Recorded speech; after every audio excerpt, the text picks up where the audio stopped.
তুই তো পুরোটাই ভিজে গেছিস। আয়, আমার ছাতার নিচে চলে আয়।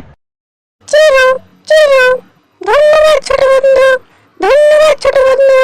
চিরু চিরু। পাখিরা কথা বলে, তুই তো সত্যিই কথা বললি।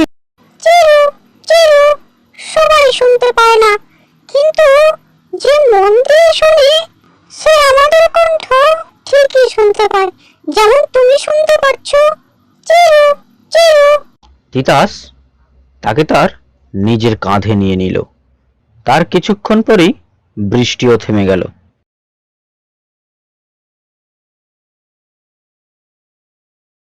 তিতাস তাকে নিয়ে বাড়িতে গেল, আর তিতাসের মনে হলো সে খুবই ক্ষুধার্ত।